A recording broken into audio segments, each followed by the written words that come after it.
சரி, அடுத்தது வந்து நமக்கு லைகோபோடியத்துடைய ரூட் பேஸ் பண்ணி பார்க்கும்போது நமக்கு வந்து இதுல பாருங்க, மற்ற வாஸ்குலர் தாவரங்களைப் போலவே வேர் வந்து நமக்கு மேல் தோல், அதாவது எபிடெர்மிஸ் அப்படின்னு சொல்லக்கூடியது, கார்டெக்ஸ் மற்றும் ஸ்டீல் என வந்து நமக்கு தனித்தனியா வேறுபாடு இருக்கு அப்படின்னு சொல்றாங்க.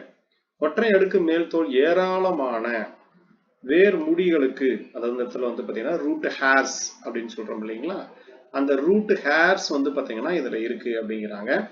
வேர் முடிகள் ஜோடிகளாக அமைக்கப்பட்டிருக்கும் வகையில் உருவாக்குகின்றன. இதுல வந்து ஸ்டாக்கின் படி வேர் முடிகள் ஜோடிகளாக ஏற்படுவது இளம் மேல் தோல் செல்லின், அதாவது எபிடெர்மிஸ் செல்லுல வந்து பாத்தீங்கன்னா சாய்ந்த அல்லது எதிர் சாய்வு பிரிவால் இரண்டாக நமக்கு வந்து பாத்தீங்கன்னா பிரிவால் ஏற்படுகிறது அப்படிங்கிற மாதிரி சொல்றாங்க. இந்த மாதிரி வந்து பாத்தீங்கன்னா இந்த மாதிரி பிரியறதுனால ஏற்படக்கூடியது.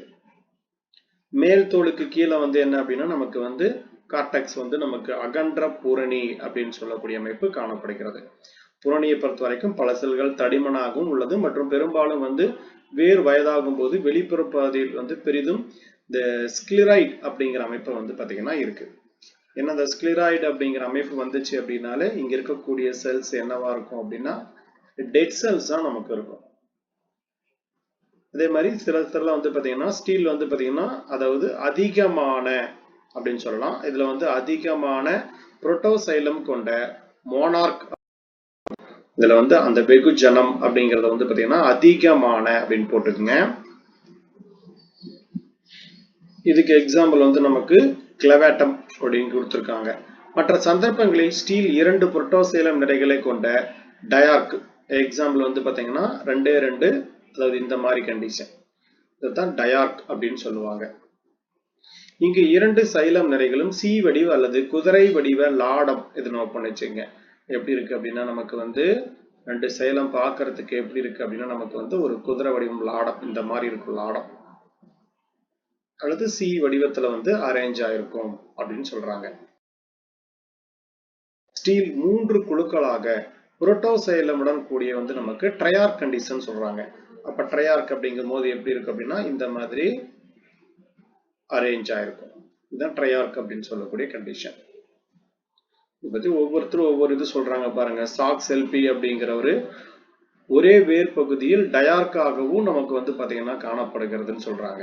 இப்ப இருக்கக்கூடிய வேர்க்குள்ளே வந்து பாத்தீங்கன்னா ஒரு இதுல ட்ரையார்க்கா இருக்கு, ஒரு இதுல வந்து பாத்தீங்கன்னா டயார்க்கா இருக்கு, இந்த மாதிரி மாறி மாறி வந்து பாத்தீங்க அப்படின்னா அரேஞ்ச் ஆயிருக்கு. ஒரு சிலது வந்து பாத்தீங்கன்னா டெட்ரார்க் அப்படிங்கிற அமைப்பு காணப்படுது. எக்ஸாம்பிள் பாருங்க, நமக்கு செலாஜினல்லா செல்கோ மற்றும் பிறவற்றில் வந்து பெரும்பாலும் என்ன மாதிரி அமைப்பு காணப்படுது அப்படின்னா டயார்க் அப்படிங்கிற அமைப்பு தான் காணப்படுது, அதாவது 2 இருக்கக்கூடிய அமைப்பு.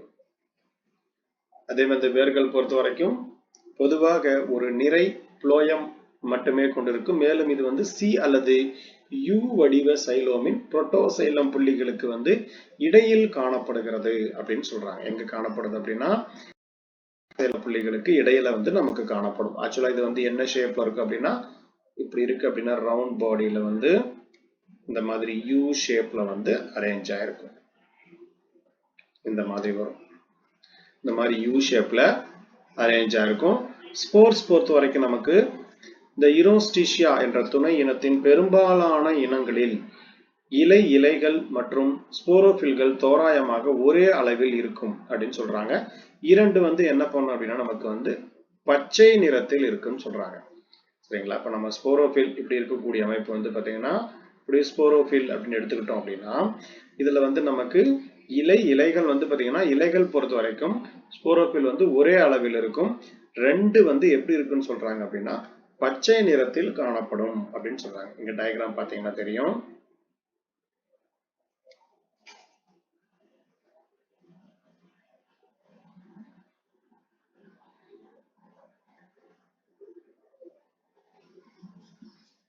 ஸ்பொராஞ்சியமுல கொண்ட தொகுப்பு இருக்கு இல்லைங்களா, இதான் நமக்கு வந்து ஸ்போரோபில் அப்படின்னு சொல்லக்கூடிய அமைப்பு. இது எப்படி இருக்குன்னு சொல்றாங்க அப்படின்னா ஒரு பச்சை நிறத்துல வந்து காணப்படும் அப்படின்னு மாதிரி சொல்றாங்க இந்த ஏரியா ஃபுல்லா.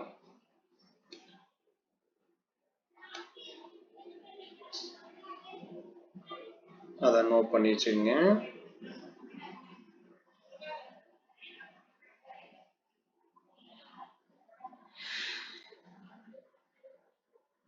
அடுத்தது லைகோபோடியத்தை பொறுத்த வரைக்கும் நமக்கு லைகோபோடியம் செலாகா மற்றும் பல இனங்களில் தண்டு மற்றும் கிளைகளில் நீளம் முழுவதும் மாற்று அதாவது மலட்டுத்தன்மை மற்றும் வளமான பகுதிகள் ரெண்டு அமைப்பும் காணப்படுது.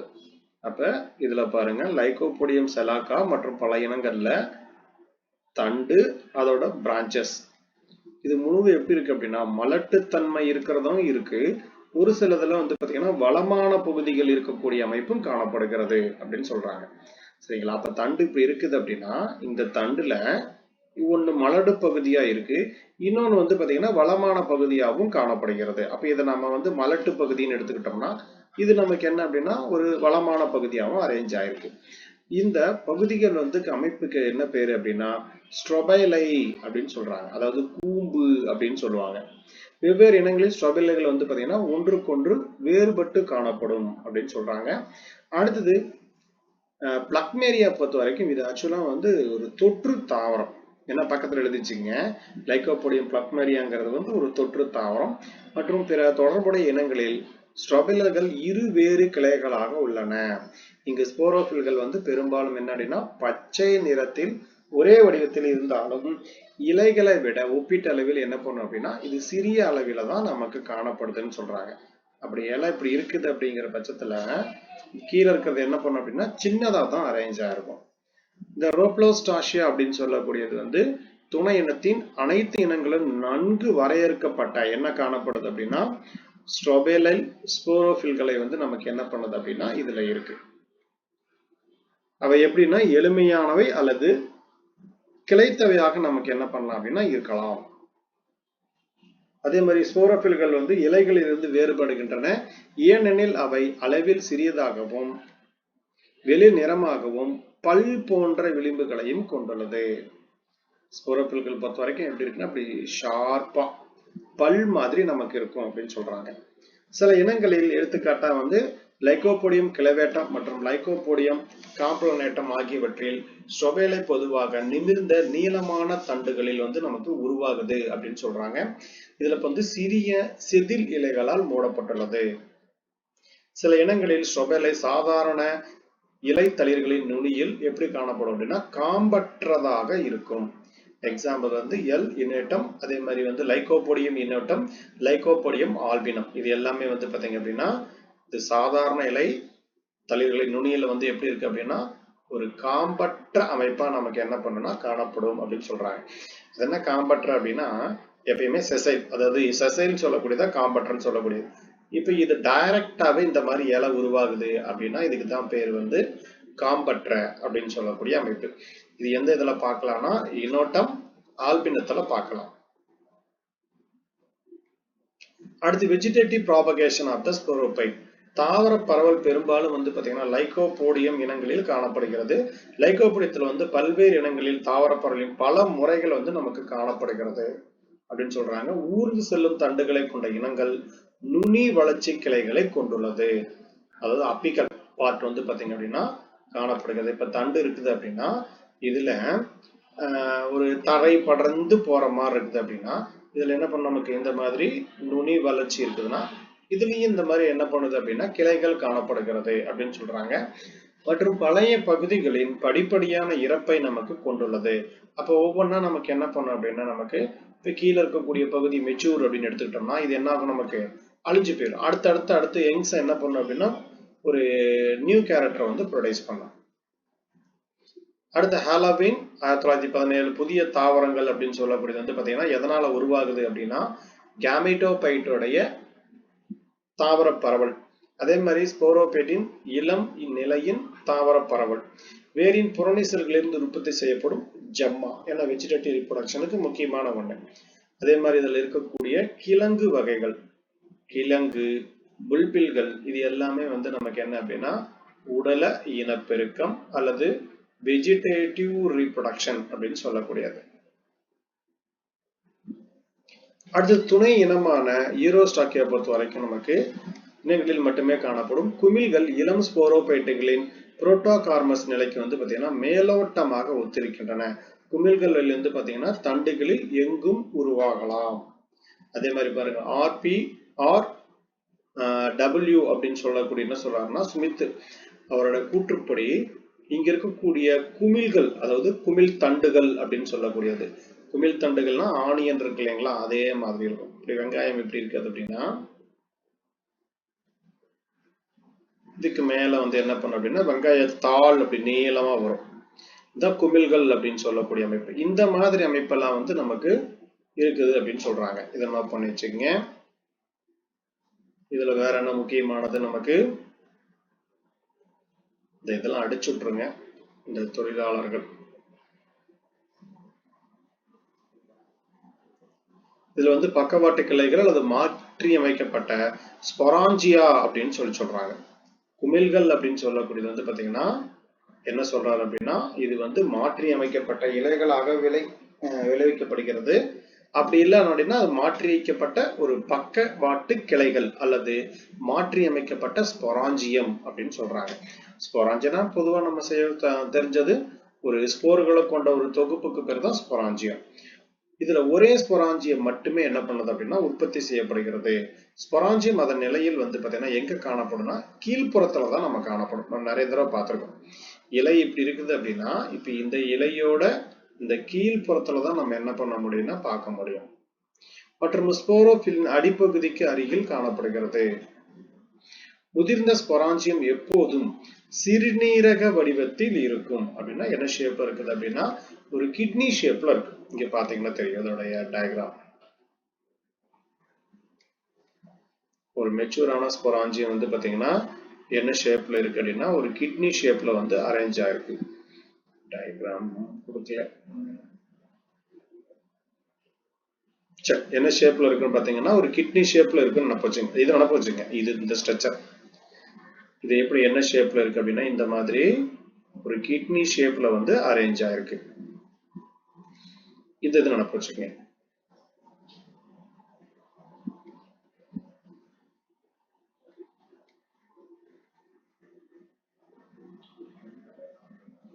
சரி, அடுத்தது வந்து நமக்கு ஸ்பொராஞ்சியத்தோட டெவலப்மெண்ட்.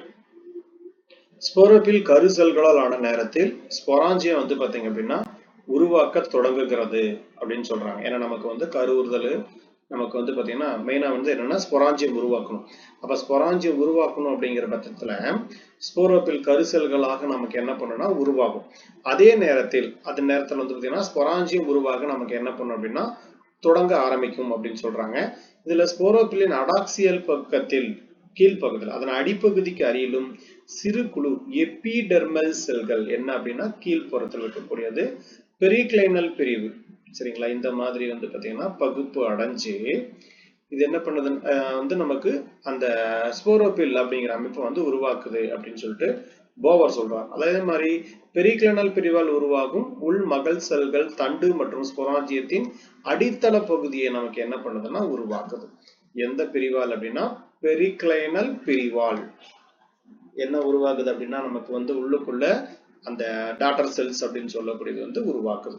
அப்ப இதுல மகள் செல் உருவாகுது, டாட்டர் செல்ஸ், தண்டு மற்றும் ஸ்பொராஞ்சியத்தோடைய அடித்தள பகுதி இது எல்லாமே நமக்கு என்ன பண்ணுது அப்படின்னா உருவாகுது. இதை நோட் பண்ணி வச்சுக்கோங்க. இதை பேஸ் பண்ணி என்ன பண்ணுவாங்கன்னா கொஸ்டின் கேட்பாங்க. சரிங்களா, இது வந்து நம்ம கொஞ்சம் டீப்பா கூட சொல்றவே நோட் பண்ணி வச்சுக்கோங்க. அது எப்படி பிரியும் அப்படிங்கிற சொல்ற பாருங்க.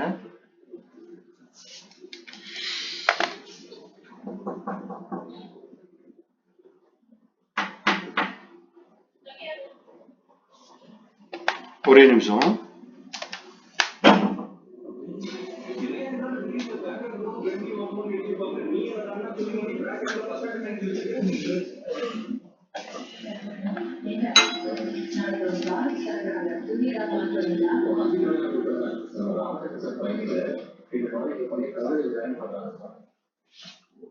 இதுல நான் ஒரு சின்னதா ஒரு ஷார்ட் கட் மாதிரி சொல்றேன், அதை நோட் பண்ணி வச்சுக்கோங்க எப்படி உருவாக்கணும் அப்படிங்கிறத.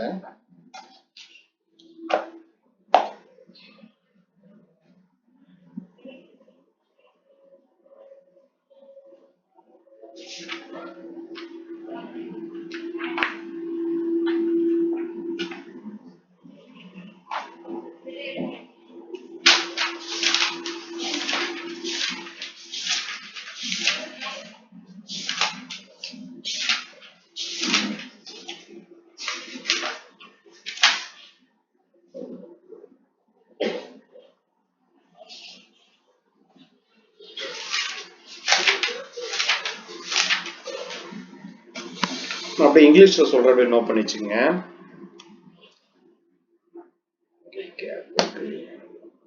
இந்த கேப்ல எழுதுற பாருங்க. ஆக்சுவலா வந்து பாத்தீங்க அப்படின்னா ஃபர்ஸ்ட் வந்து சென்ட்ரல் செல், அதாவது மைய செல் அப்படின்னு போட்டுக்கங்க. சென்ட்ரல் செல் நான் என்ன பண்றேன் அப்படின்னா இந்த மாதிரி ரெண்டா பிரிச்சுக்கிறேன்.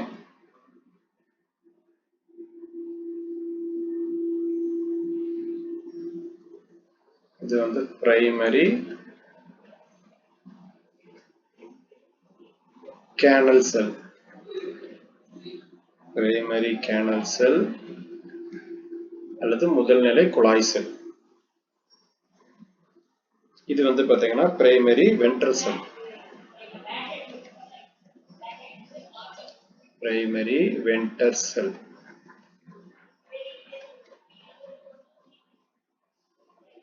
இந்த பிரைமரி கேனல் செல் அப்படிங்கிறது எதை உருவாக்கும் அப்படின்னா ஆர்கிகோனியத்தை உருவாக்கும். எதை உருவாக்கும்? ஆர்கிகோனியத்தை உருவாக்கும்.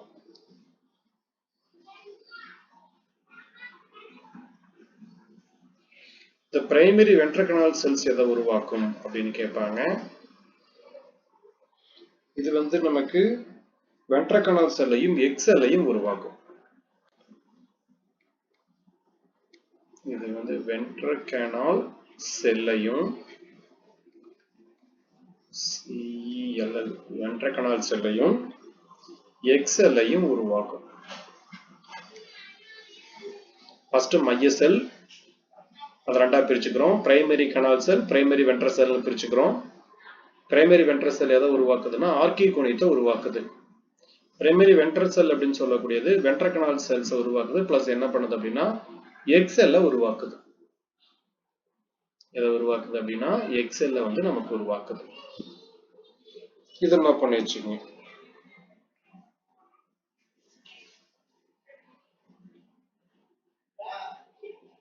நான் பண்ணிட்டீங்களா?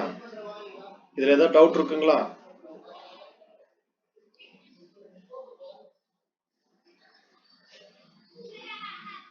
ஃபர்ஸ்ட் மைய செல் ரெண்டா பிரியுது.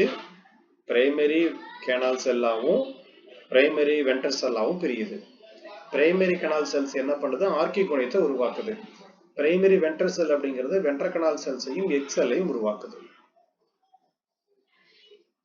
இப்ப இதுல வெளிப்புறம் வந்து பாத்தீங்கன்னா நமக்கு வந்து இந்த தாய் செல்கள், மகள் செல்கள் அப்படின்னு சொல்லக்கூடியது ஸ்பொராஞ்சியத்தின் பெரும்பகுதியை உருவாக்குவதற்கு நமக்கு என்ன பண்ணுதுன்னா உதவி செய்யுது.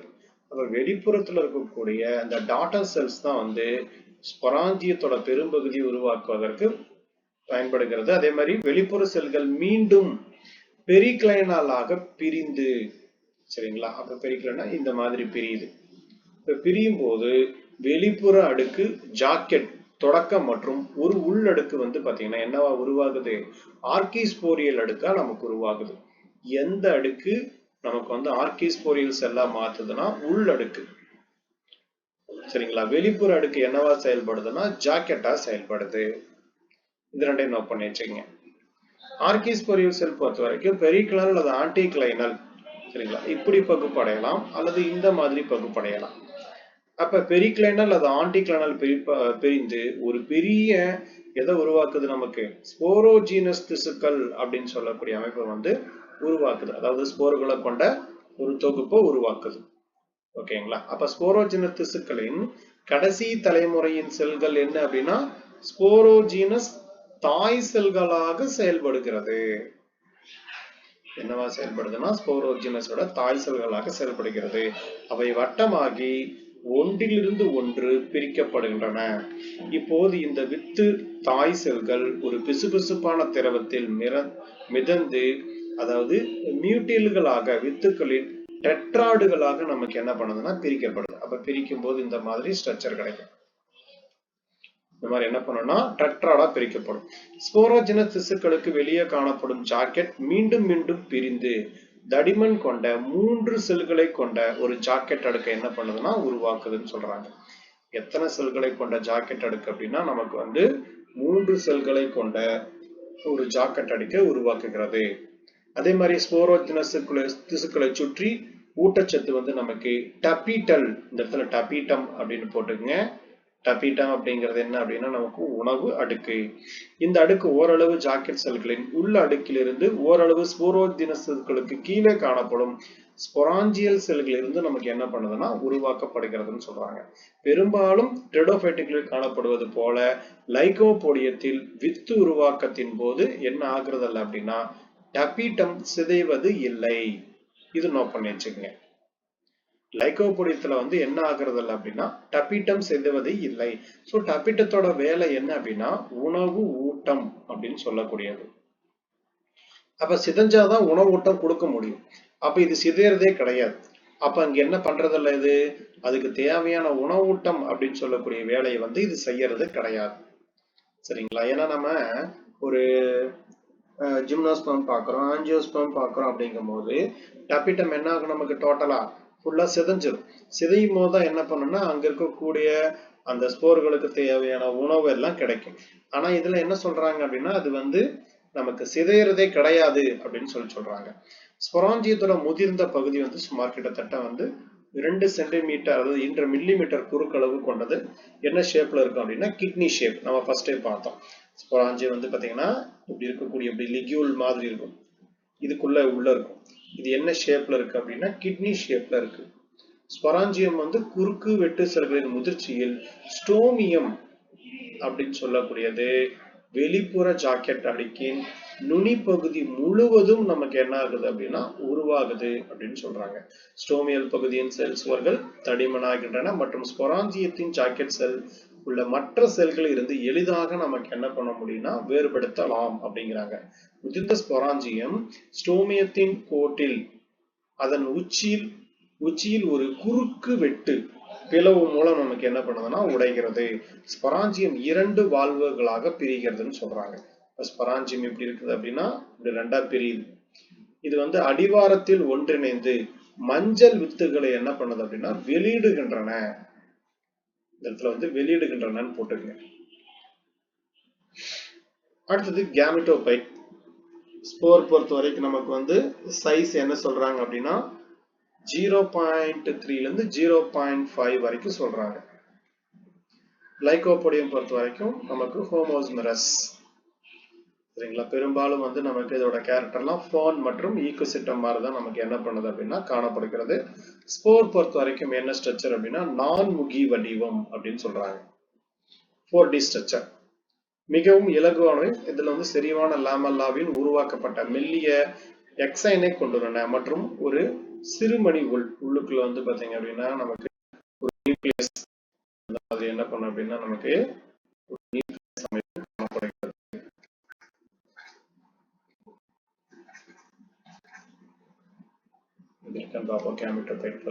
நீங்க அந்த நியூக்ளியஸ் போட்டு வச்சுக்கோங்க. அதே மாதிரி லாஸ்னர் என்ன பண்றாருன்னா லைகோபோடியத்தோட வித்துக்களை வந்து 3ஆ பிரிக்கிறார். ஒன்னு வந்து நமக்கு நியூட்ஸ்டோபோரான், டப்ளைன் ஸ்போரான், இன்னொன்னு வந்து நமக்கு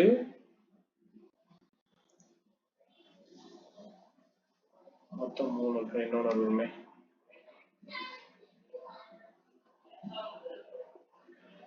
2 தான் இருக்கா இல்ல 3 தான் பிரிச்சிருக்கேன். சரி, இது உள்ளுக்குள்ள ஏதாவது இருக்கான்னு பார்ப்போம். ஃபர்ஸ்ட் வந்து பாத்தீங்கன்னா இந்த நியூட்சோஸ்போரான் சொல்லக்கூடியது. இந்த அமைப்பு எப்படி இருக்கு அப்படின்னா வலைப்பின்னல் முகடுகளை கொண்டது அப்படின்னு சொல்றாங்க. இந்த நியூட்சோஸ்போரான் அப்படின்னு சொல்லக்கூடியதுக்கு எக்ஸாம்பிள் வந்து நமக்கு லைகோபோடியம் கிளவேட்டம், லைகோபோடியம் காம்பனேட்டம், லைகோபோடியம் அனோடினம் அப்படின்னு சொல்லக்கூடியது. இந்த டப்பல் ஸ்போரான் அப்படின்னு சொல்லக்கூடியதை பொறுத்த வரைக்கும் இதுல இந்த வகை வித்துக்கள் மேற்பரப்பில் இருந்து குமிழ் போன்ற வளர்ச்சியை நமக்கு வந்து உருவாக்கும் அப்படின்னு சொல்றாங்க. இந்த ஸ்போர்கள் வந்து எந்த மாதிரி உருவாகுதுன்னா குமிழ் போன்ற வளர்ச்சி. இதுக்கு உதாரணம் வந்து செலாகோ மற்றும் லைகோபோடியம் பிளக்மேரியா. ஏன்னா பிளக்மேரியாங்கிறது ஒரு தொற்று தாவரம். அடுத்து தேர்ட் ஒன் இங்க இருக்கு பாருங்க, ஒரு இடைநிலை வகை. இது ரெண்டுக்கும் இடைப்பட்டது. இது நுண்ணிய முகடு வடிவத்தை கொண்டுள்ளது. இதுக்கு எக்ஸாம்பிள் லைகோபோடியம் சேர்னம் மற்றும் லைகோபோடியம் இன்டமல் அப்படின்னு சொல்லக்கூடியது. அதே மாதிரி வித்து முளைத்தல் மற்றும் புரோத்தாலஸோடைய வளர்ச்சி அப்படின்னு பார்க்கும்போது ஃபர்ஸ்ட் ஸ்பொராஞ்சியத்திலிருந்து விடுபட்ட பிறகு வித்துக்கள் என்ன பண்ணும் அப்படின்னா இப்படி வெடிச்சு வெளியேதுன்னு வச்சுங்களேன். இந்த மாதிரி ஸ்ட்ரக்சர் இருக்கும். அங்க என்ன சொல்லிட்டாங்கன்னா நான்முகி வடிவம் அப்படின்னு சொல்லிட்டாங்க. இப்படி கீழே விழுந்த உடனே இப்ப சாயில என்ன பண்ணுது அப்படின்னா கீழே விழுது அப்படின்னா ஒவ்வொன்றும் புரோதாலஸாக நமக்கு என்ன பண்ணுதுன்னா முளைக்குது. சில நேரங்களில் வித்து முளைப்பது பல ஆண்டுகள் தாமதமாகலாம். ட்ரூப் 1880 படி வித்துக்கள் உதிர்ந்து சில நாட்களுக்குள் நமக்கு என்ன ஆகுது அப்படின்னா முளைக்கிறது அப்படின்னு சொல்றாங்க. எக்ஸாம்பிள் பாருங்க, லைகோபோடியம் செர்னம், லைகோபோடியம் இன்டர்நெட்டம், அதே மாதிரி லைகோபோடியம் சலகன்சிஸ் அப்படின்னு சொல்லக்கூடியது. அடுத்த லைகோபோடியம் கிளைவட்டத்தில் வித்து முளைப்பு அவை உதிர்ந்து 3 முதல் 8 ஆண்டுகளுக்கு பிறகு நமக்கு என்ன பண்ணணும்னா முளைக்கும்ங்கிறாங்க. இதை நோட் பண்ணி வச்சுக்கோங்க. எத்தனை ஆண்டுகள் ஆகும்னா 3 முதல் 8 ஆண்டுகள். இங்கு புரோதாலஸ் என்பது ஒரு நிலத்தடி அமைப்பு, திடமான மற்றும் கிழங்கு போன்றது. இது முதிர்ச்சி அடைய என்ன ஆகும்னா 6 முதல் 15 ஆண்டுகள் வரை ஆகும் அப்படிங்கிறாங்க. லைகோபோடியம் கிளைவட்டத்தின் புரோதாலஸ் நிறமற்றது மற்றும் சாப்ரோபைட்டிக் கொண்டது மற்றும் ஒரு மைக்கோரைசல் பூஞ்சையும் உள்ளுக்குள்ள இருக்கு. அதோட அமைப்புல என்ன இருக்கு அப்படின்னா மைக்கோரைசல் பூஞ்சை அப்படிங்கிற அமைப்பு காணப்படுகிறது. இந்த புரூஷ்மன் 1910 படி முளைக்கும் வித்தின் முதல் செல் பிரிவு வந்து வெளிப்புற வித்து சுவர் எக்ஸைன் உடைவதற்கு முன்பு நமக்கு என்ன பண்ணணும்னா நடக்கும்ங்கிறாங்க. அதாவது இருக்கக்கூடியதுல வெளிப்புறத்துக்கு பேர் எக்ஸைன். இது என்ன பண்ணுது அப்படின்னா அப்படி உடைஞ்சு வெளிப்புறத்துல வந்து அரைக்கோளத்துல வந்து பாத்தீங்கன்னா தாய் செல்கள் வந்து உருவாக்கும் அப்படிமா சொல்றாங்க. அடுத்தது வந்து அடித்தள செல் என்று அழைக்கப்படும் கீழ் அல்லது உள் மகள் செல் ஒரு சிறிய லென்ஸ் வடிவ அடிப்படை ரைசாய்டல் செல்லை தோன்றுகிறது. இப்படி முளைக்குது அப்படின்னா இந்த மாதிரி கீழே முளைக்குது அப்படின்னா கீழே என்ன சொல்றாங்க ரைசாய்டல், இந்த மாதிரி நமக்கு என்ன பண்ணுது அப்படின்னா உருவாக்குது அப்படின்னு சொல்றாங்க. என்ன அப்படின்னா நமக்கு ரைசாய்டல் அமைப்பு உருவாக்குது. அதே போல ஹலோ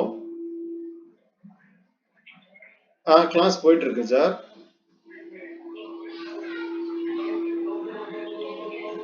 அது உங்க நெட்டு வந்து பாத்தீங்க அப்படின்னா பிரச்சனையா இருக்கும். ஆமா, நெட்டு நீங்க 50% மேல போயிட்டீங்கனாலே இந்த பிரச்சனை வருங்க. நான் உங்களுக்கு ரெக்கார்ட் ஆயிட்டு இருக்குல்ல, நான் உங்களுக்கு அனுப்பிவிடுறேன், நீங்க பாத்துங்க, ஆப்ல பாத்துக்கங்க. Okay okay, thank you thank you. சரி, இப்ப இதுல வந்து பாத்தீங்க அப்படின்னா உங்களுக்கு இந்த கீழ் உள் மகள் செல் அல்லது ஒரு சிறிய லென்ஸ் வடிவ அடிப்படை ரைசாய்டல் செல் என்ன பண்ணுது அப்படின்னா இப்ப இதுல இருந்து கீழே வர்றது ரைசாய்டல் அப்படின்னு வச்சுக்கோங்க. இது மகள் செல் வந்து 2 முறை தொடர்ச்சியாக பிரிந்து என்ன பண்ணுதுன்னா 2 வெட்டு முகங்களை கொண்ட ஒரு நுனி செல் என்ன ஆகுதுன்னா உருவாகுதுங்கிறாங்க. சரிங்களா, இந்த மாதிரி வந்து ஒரு வெட்டு முகங்களை கொண்ட ரைசாய்டு வந்து உருவாகுது. ஏன்னா ரைசாய்டுகள் கீழ்ப்புறத்துல தான் தோன்றும். அதே போல நிலத்தடி நிறமற்ற புரோதாலஸ், ஏன்னா நமக்கு நம்ம டெடோபைட்னாலே தெரியும், ஆரம்பத்துல வந்து உருவாகக்கூடிய செல்கள் எல்லாமே புரோதாலஸ் தான் கொண்ட இனங்களில் 5 செல் நிலைக்கு முதிர்ந்த புரோதாலஸுக்கும் இடையில் கிட்டத்தட்ட பாத்தீங்கன்னா சுமார் 1 வருடம் என்ன ஆகுது அப்படின்னா ரெஸ்டிங் பீரியடு தேவைப்படுதுங்கிறாங்க. இதை நோட் பண்ணி வச்சுங்க. ரெஸ்டிங் பீரியட் எத்தனை வருஷம் அப்படின்னா நமக்கு கிட்டத்தட்ட 3 வருஷம், சாரி 1 வருஷம்.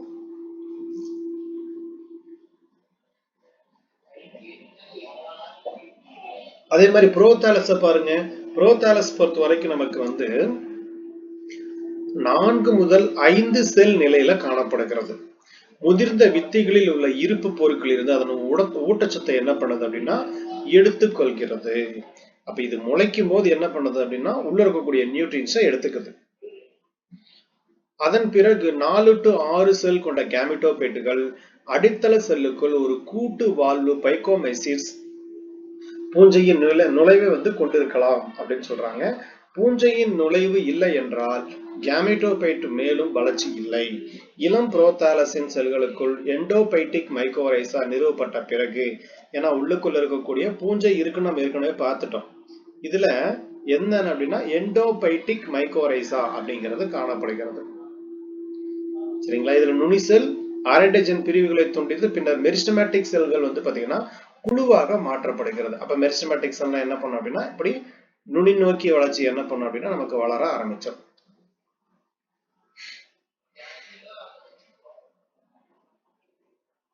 ஒரே மாதிரி கேரக்டர் திரும்ப திரும்ப வரும், அதை பார்த்து வச்சுக்கோங்க. இதுல புரோதாலஸ் கீழே வந்துருங்க. புரோதாலஸ் பொறுத்த வரைக்கும் நமக்கு வந்து பாத்தீங்கன்னா இதுல 3 வகைகள் உள்ளது அப்படின்னு சொல்றாங்க. முதல் வகை புரோதாலஸ் முக்கியமா வந்து லைகோபோடியம் செர்னியம், லைகோபோடியம் ஓப்ரஸ்குரம் மற்றும் வந்து இன்னண்டம் அப்படின்னு சொல்லி வந்து பாத்தீங்கன்னா மொத்தம் 3 இருக்கு.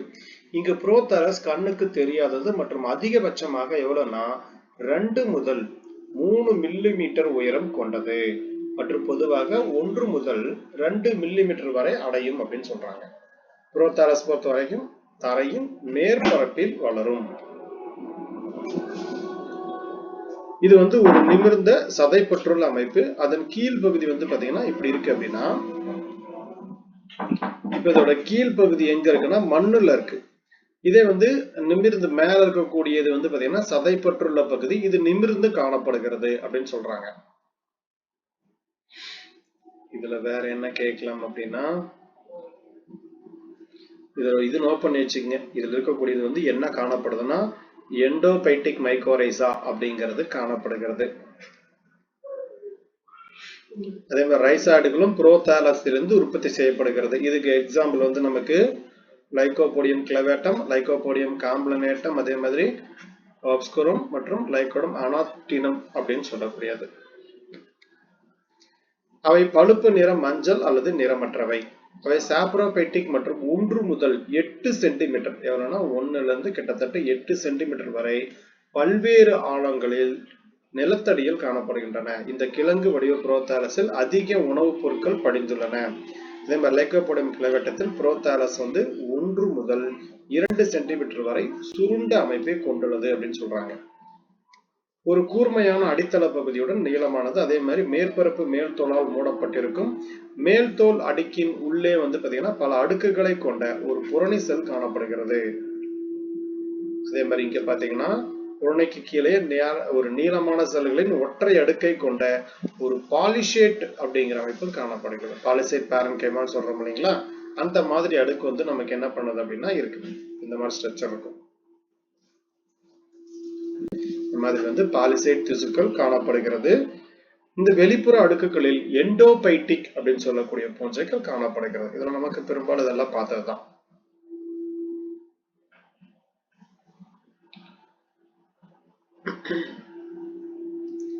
அடுத்து இதுல வந்து நமக்கு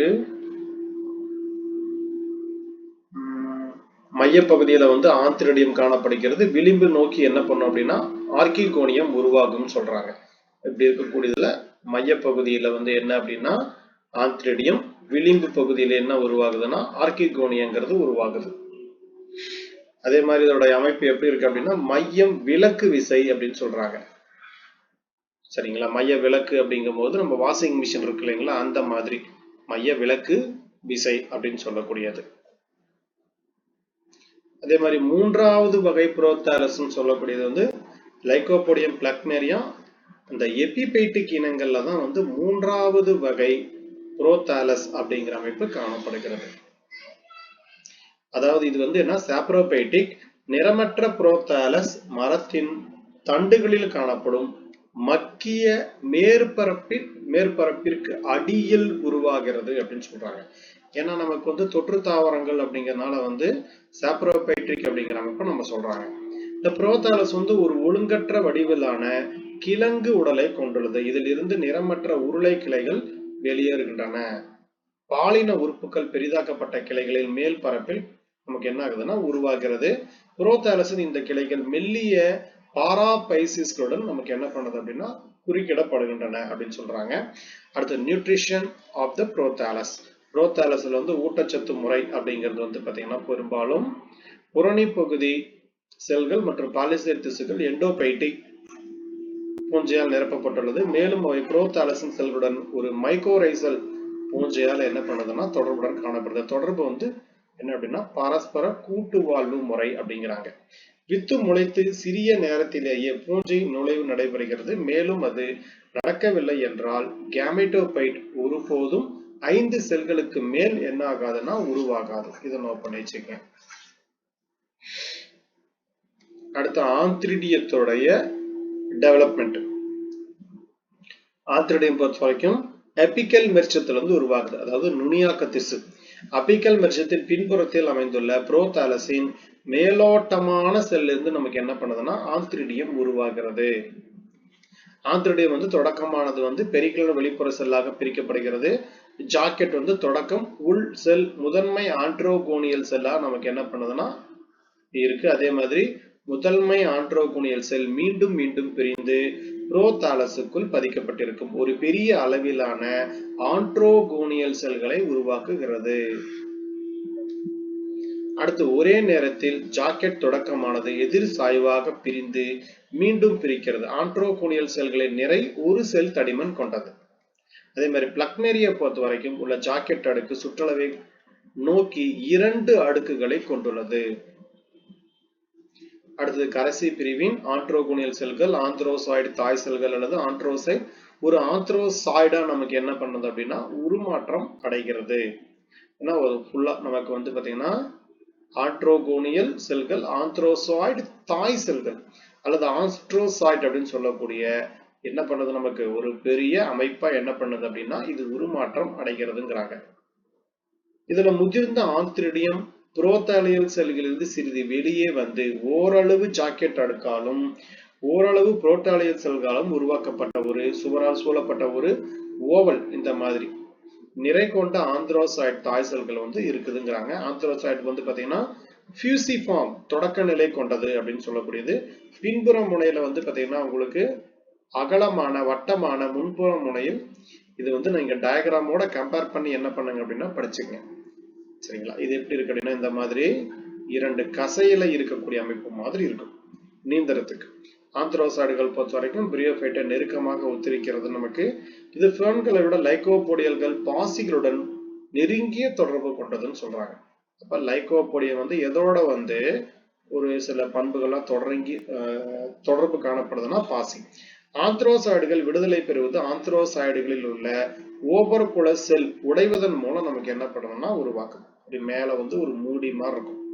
இந்த அமைப்புக்கு பேர் தான் ஓபர்குலம் அப்படின்னு சொல்லக்கூடியது. அடுத்தது டெவலப்மெண்ட் ஆஃப் ஆர்கிகோனியம். எப்படி ஆர்கிகோனியம் உருவாகுது அப்படின்னு பார்க்கும்போது ஆர்கிகோனியல் தொடக்க செல் அல்லது இனிஷியல் அப்படின்னு சொல்லி என்ன பண்றாங்க அப்படின்னா சொல்றாங்க. இது எங்கிருந்து உருவாகுதுன்னா நுனி மெரிஸ்டமின் பின்புறத்தில் காணப்படும் புரோதாலஸின் ஒற்றை மேலோட்டமான செல்லிலிருந்து உருவாகிறதுன்னு சொல்றாங்க. ஆர்கிகோனியல் இனிஷியல் பெரிக்ளைனாக ஒரு முதன்மை உரை செல் மற்றும் ஒரு மைய செல் என பிரிகிறது. சரிங்களா? இதெல்லாம் 1899 புக்மேன் வந்து பாத்தீங்கன்னா 1910 இவங்க எல்லாம் வந்து ஒரு சில கருத்தை முன்வைக்கிறாங்க. முதன்மை மூடி செல் எதிர் சாய்வாக 4 கழுத்து முதலெழுத்துக்களை உருவாக்குகிறது. அதாவது இந்த முதலெழுத்துக்கள் அப்படிங்கறத அடிச்சிருங்க. கழுத்து கால்வாய் செல்கள் போட்டுங்க. இந்த இடத்துல கழுத்து கால்வாய் செல்களை உருவாக்குகிறது. எத்தனை அப்படின்னா மொத்தம் 4. எத்தனை கழுத்து கால்வாய் செல் இப்படி இந்த மாதிரி ஸ்ட்ரக்சர் இருக்கு அப்படின்னா இங்க மேல இருக்கக்கூடியது எத்தனை கழுத்து கால்வாய் செல்கள் காணப்படும்னா மொத்தம் 4 இருக்கும். அப்புறம் இங்க ஒரு வென்டர் இருக்கும், இங்க வந்து ஒரு எக்ஸல் இருக்கும். இதுல வந்து 3 முதல் 4 செல்கள் உயரத்தில் மற்றும் 4 செங்குத்து வரிசை செல்களை கொண்டது. மொத்தமா கழுத்து செல் எத்தனைனா 4. மைய செல்கள் பெரிக்ளைனாக ஒரு முதன்மை கால்வாய் செல் மற்றும் முதன்மை வென்ட்ரல் செல்லா பிரியுது. சரிங்களா? இது என்னவா பிரியுதுன்னா கால்வாய் செல்லாவும் வென்ட்ரல் செல்லாவும் பிரியுது. இதுல ஒரே ஒரு வென்டர் மட்டும்தான் இருக்கும். இங்க இருக்கக்கூடியது ஒரு எக்ஸல். அதே மாதிரி இங்க பாருங்க இந்த இடத்துல வந்து அப்ப நமக்கு எக்ஸாக்டா பார்க்கும்போது 4ல இருந்து 6 கழுத்து கால்வாய் செல்கள் வரைக்கும் என்ன பண்ணலாம்னா உருவாகலாம். சரிங்களா? இதை நோட் பண்ணி வச்சுங்க. அப்ப அதே மாதிரி ஒரு வென்ட்ர கால்வாய் ஒரு முட்டை செல்.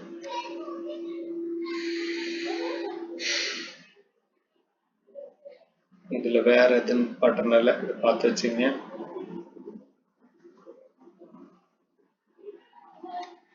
அடுத்து எம்பிரியோட டெவலப்மெண்ட். எம்பிரியோ பொறுத்த வரைக்கும் நமக்கு புருக்மேன் அப்படிங்கிறவருடைய கருத்துப்படி ஒரு ஜைகோட்டின் முதல் பிரிவு எப்போதும் குறுக்காக இருக்கும் மற்றும் மேல் செல்லை பிரிக்கிறது. சஸ்பென்சார் வந்து பாத்தீங்க அப்படின்னா மீண்டும் பிரிக்காது. கருச்சல் என்றும் அழைக்கப்படும் கீழ் செல் வந்து பாத்தீங்கன்னா 3 முறை பிரிக்கிறது அப்படின்னு சொல்றாங்க. கருச்சல் என்று அழைக்கப்படுகிறது. அதாவது எபிபேசல் செல் கீழ் செல் இருக்கு இல்லைங்களா, இப்ப இப்படி இருக்குது அப்படின்னா இது என்ன பண்ணது அப்படின்னா 3 முறை பிரிக்கிறதுன்னு சொல்றாங்க. அப்ப கருச்சலின் முதல் பிரிவு செங்குத்தாக இருக்கும். இதை தொடர்ந்து 2 மகள் செல்கள் செங்குத்தாக பிரிக்கப்படுகின்றன. இந்த செல்கள் ஒவ்வொன்றின் குறுக்கு வெட்டு பிரிவு 8 செல்கள் கொண்ட கருவில் நமக்கு என்ன ஆகுது அப்படின்னா தோன்றுகிறதுன்னு போட்டுங்க. விளைகிறது கூடாது, தோன்றுகிறதுன்னு சொன்னாலும் சரி. அதே மாதிரி இது ஒரு ஆக்டன்ட். எண்மத்தின் செல்கள் ஒவ்வொன்றின் 4 செல்கள் கொண்ட 2 மிகைப்படுத்தப்பட்ட அடுக்கு. இந்த மாதிரி இருக்குது அப்படின்னு அமைப்பு. இதுல பாத்தீங்க அப்படின்னா மொத்தம் ஒரு 8 செல் இருக்கிற மாதிரி அமைப்பு தோன்றும். இதை ஆக்டன் ஸ்டேஜ் அப்படின்னு சொல்லக்கூடியது. இந்த மாதிரி 2 அமைப்பு.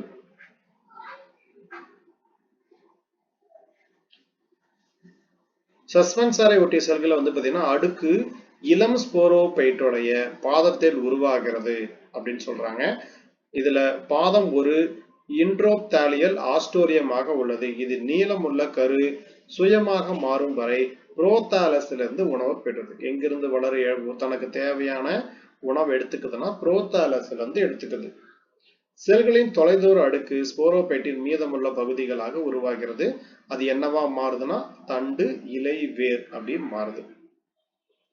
அதே மாதிரி புரோதாலியல் செல்லை பொறுத்த வரைக்கும் நுனி மெரிஸ்டமை எதிர்கொள்ளும் 2 செல்கள் தண்டாகவும் மெரிஸ்டமிலிருந்து விலகி எதிர்கொள்ளும் 2 செல்கள் காற்றுடன் மற்றும் முதன்மை வேராகவும் நமக்கு என்ன ஆகுதுன்னா உருவாகுது. காற்றுடன் மற்றும் கருத்தண்டு வேறுபடுத்துவதற்கு முன்பு இளம் ஸ்போரோபைட்டை பல செல் அமைப்பாக நமக்கு என்ன பண்ணுதுன்னா மாறுகிறதுன்னு சொல்றாங்க. முதன்மை வேர் பின்னர் கூட தெளிவாக தெரியும். மேலும் காற்றுடன் மற்றும் பாதம் ஒன்றை ஒன்று இணைக்கும் பகுதி பாத்தீங்கன்னா ஒரே பக்கத்தில் காணப்படுங்கிறாங்க. இந்த நேரம் வரை கரு நமக்கு புரோதாலஸுக்குள் பதிந்து, இதே மாதிரி புரோட்டோஸ்டலின் நமக்கு மெரிஸ்டமை நோக்கி என்ன பண்ணுது, கீழ் நோக்கி மற்றும் முன்னோக்கி என்ன பண்ணுதுன்னா கரு வளருது. சரிங்களா, கரு என்ன பண்ணுதுன்னா கீழ் நோக்கி வளருது, அதே மாதிரி முன்னோக்கி வளருது. அப்பதான் என்ன பண்ண முடியும், நம்மளால மேல கீழே உருவாக்க முடியும். அடுத்து புரோட்டோகாம் அப்படின்னு சொல்லக்கூடிய அமைப்பு. ப்ரோனா ஃபர்ஸ்ட், காம் அப்படிங்கிறது நமக்கு குமிழ் அப்படின்னு சொல்றாங்களா அந்த அமைப்பு. இதுல சில சந்தர்ப்பங்களில் எண்ம நிலையின் தொலைதூர 4 செல்கள் ஒரு பெரிய கோள அமைப்பு உருவாக்குகின்றன. இதுக்கு பேர் புரோட்டோகாம்.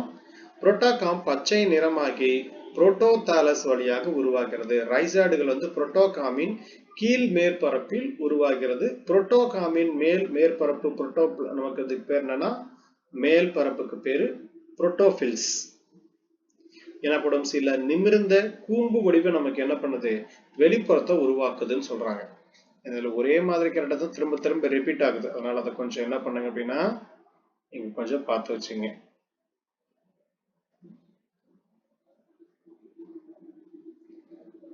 ஓகேங்களா, இதுல நமக்கு முக்கியமா இருக்கக்கூடியது நான் கொடுத்துறதுனால எதெல்லாம் இம்பார்ட்டன்ட் அதை மட்டும் நீங்க என்ன பண்ணுங்க அப்படின்னா பார்த்து வச்சுங்க. ஆனா ஃபுல்லா ஒன்ஸ் படிச்சு வச்சுங்க, உங்களுக்கு கரெக்டா இருக்கும். அடுத்து செலாஜினல்லா. செலாஜினல்லா பொறுத்த வரைக்கும் நமக்கு ஒரு முக்கியமான கேரக்டர். நிறைய நம்ம என்ன சொல்லலாம் அப்படின்னா ஸ்பெஷல் நேம் எல்லாம் இதுக்கு சொல்லலாம். சஞ்சீவினி இந்த மாதிரிலாம் பாத்தீங்கன்னா கொடுத்துருக்கு. அதே மாதிரி உங்களுக்கு இன்னைக்கு நான் பிஜிடிஆர்பிலே நமக்கு இந்த ஈக்குசிட்டம் ஒரு சில ஏரியாலாம் டெஸ்ட் வச்சிருக்கேன். 4 டாபிக். நமக்கு ஃபேவரபிளா இருக்கக்கூடிய டாபிக் மட்டும் என்ன பண்ணுங்க அப்படின்னா அதை எடுத்து கொஸ்டின் பேப்பர் எப்படி இருக்கு அப்படின்னு பாத்துங்க. ஆக்சுவலா நான் என்ன டெஸ்ட் கொடுத்துருக்கேன் அப்படின்னா அதுல லைகோபோடியம் கொடுத்துருக்கேன், ஐசோடைஸ் கொடுத்துருக்கேன், செலாஜினல்லா, ஈக்குசிட்டம் கொடுத்துருக்கேன். சரிங்களா, இப்ப நமக்கு லைகோபோடியம் இருக்கு, செலாஜினல்லா இருக்கு. அதனால அதுல இருக்கக்கூடிய முக்கியமானதை பாத்துங்க. ஈக்குசிட்டம் சிலபஸ்ல வருதுங்களா? ஈக்குசிட்டம் நமக்கு அதை செக் பண்ணி சொல்ல முடியுமா? ஈக்குசிட்டம் சிலபஸ்ல இருக்கான்னு?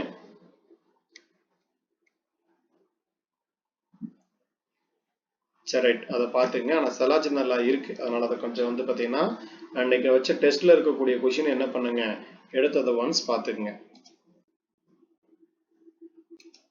சரி, செலாஜினல்லா மீன்ஸ் ஓகே ரைட். செலாஜினல்லா லைகோபோடியம் இருக்கு இல்லையா? சைலோட்டம் இருக்கு. Psilotum test கொடுத்துருக்கேனா? பிஜில கொடுத்தது இன்னைக்கு சைலட்டும் கொடுக்கல. நீங்க என்ன பண்ணுங்கன்னா லைகோபோடியமும் இந்த செலாஜினெல்லாவும் என்ன பண்ணுங்க அப்படின்னா அதுல ஒரு 20 கொஸ்டின் கொடுத்துருப்பேன். அதை ஒன்ஸ் வந்து என்னென்ன கொஸ்டின் கொடுத்துருக்கேன், அது என்னென்ன ஆன்சர் அப்படிங்கறத ஒன்ஸ் பார்த்து வைங்க.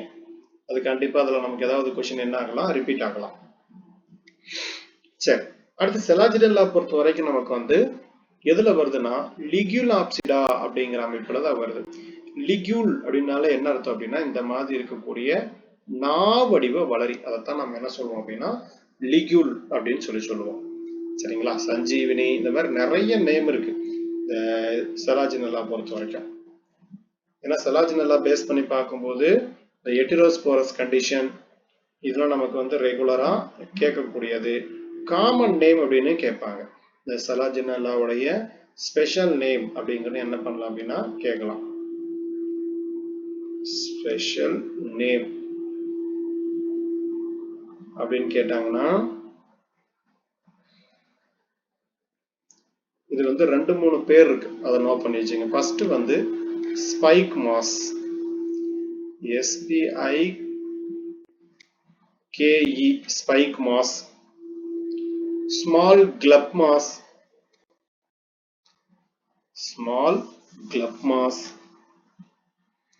CLUB club mass, small club mass, recursion plant,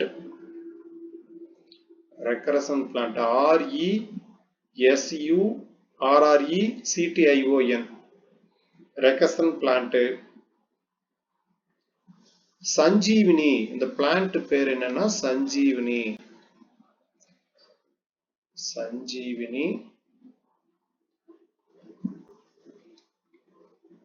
எந்த பிளான்ட் பேரு சஞ்சீவனின்னு சொல்லுவோம் அப்படின்னா செலாஜினெல்லா பிரையாப்ட்ரிஸ்,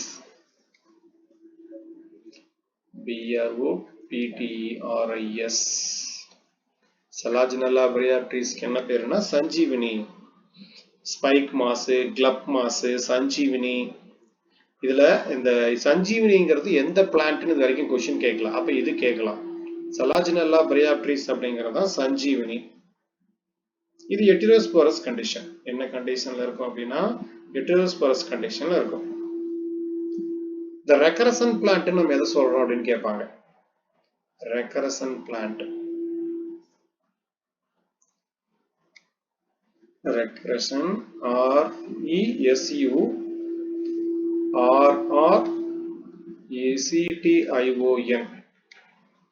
ரெக்கரசன் பிளான்ட். ரெக்கரசன் பிளான்ட் அப்படின்னா நம்ம இந்த செலாஜினெல்லா லெபிடோபில்லா, செலாஜினெல்லா லெபிடோபில்லா, செலாஜினெல்லா லெபிடோபில்லா, அதுக்கப்புறம் செலாஜினெல்லா LIPIDOPHYLLA லெபிடோபில்லா, அப்புறம் பிலிபெரா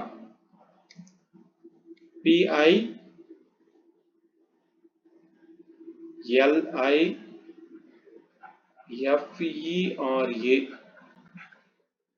லிபிடோபெரா, பில்லுபெரா. செலாஜினெல்லா பில்லிபெரா அப்படின்னு சொல்லக்கூடியது வந்து ஆக்சுவலா நமக்கு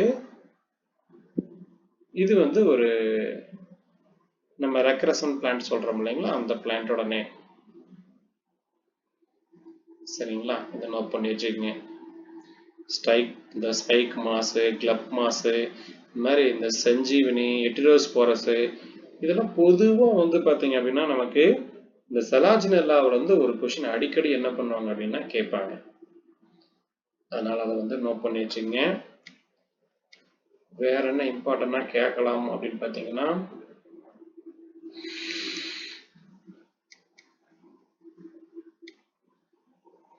இது எதுக்கு கீழே வருதுன்னு கேட்கலாம். இது ஆக்சுவலா வந்து நமக்கு லைகோப்சிடாவுக்கு கீழே வருது. எந்த இதுக்கு கீழே வருதுன்னு கேட்டாங்கன்னா லைகோப்சிடா. அதே மாதிரி எட்டிரோஸ்போரிக் ஹேபிட்க்கு இருக்கு. ஹெட்ரோஸ்போரினா உங்களுக்கு தெரியும், மைக்ரோபில்லஸ் அண்ட் மெகாஸ்பில்லஸ் ரெண்டுமே இருக்கும். ஸ்டீல் பொறுத்த வரைக்கும் புரோட்டோஸ்டீல், செலாஜினெல்லாவில் இருக்கக்கூடிய ஸ்டீல் என்ன அப்படின்னா புரோட்டோஸ்டீல். புரோட்டோஸ்டீல்னா பித்து இருக்குமா இருக்காதுங்களா? பித்து ஆப்சென்ட். செலாஜினல்லாவில் இருக்கக்கூடிய ஸ்டீல் வந்து புரோட்டோஸ்டீல். நாம ஏன் ரெக்கரசன் பிளான்ட்னு சொல்றோம் அப்படின்னு மாதிரி கொஸ்டின் கேட்பாங்க. அதாவது ரெக்கரசன் பிளான்ட்னால என்ன மீனிங் அப்படின்னா, வறட்சியிலிருந்து தப்பி வாழும் தாவரங்கள், அதுக்கு பேர் தான் ரெக்கரசன் பிளான்ட். அந்த இடத்துல எழுதி வைங்க. ஏன் நாம இதை வந்து ரெசூரேஷன் அப்படின்னு சொல்லலாம், ரெசூரேஷன் பிளான்ட் அப்படின்னு சொல்லுவாங்க. ரெசூரேஷன் பிளான்ட் அப்படிங்கிறது வந்து வறட்சியிலிருந்து தப்பி வாழும் தாவரங்கள், drought escapers. drought escapers. அடுத்தது லிக்யூல் அப்படிங்கிற அமைப்பு செலாஜினல்லாவுல ஒரு முக்கியமான பண்பு. ஏன் இதை வந்து நம்ம லிக்யூல் அப்படின்னு சொல்றோம் அப்படின்னா, small scale like out growth, small scale like outgrowth at the base of the leaf, small scale like outgrowth at the base of the leaf. சிறிய செதில் போன்ற வெளி வளர்ச்சி, சிறிய செதில் போன்ற வெளி வளர்ச்சி இலையின் அடிப்பகுதியில் காணப்படும், இலையின் அடிப்பகுதியில் காணப்படும்.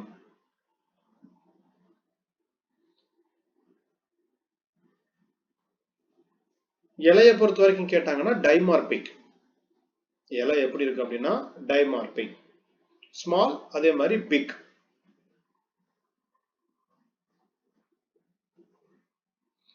ஸ்டீல் பொறுத்த வரைக்கும் என்ன இருக்குன்னா மோனோஸ்டீல் இருக்கு, பாலிஸ்டீலிக் அப்படிங்கிற அமைப்பு காணப்படுது. ஸ்டீல் பொறுத்த வரைக்கும் மோனோஸ்டீல் அண்ட் பாலிஸ்டீலிக் அப்படிங்கிற அமைப்பு காணப்படுது. சரிங்களா? இது நெக்ஸ்ட் கிளாஸ்ல வந்து நம்ம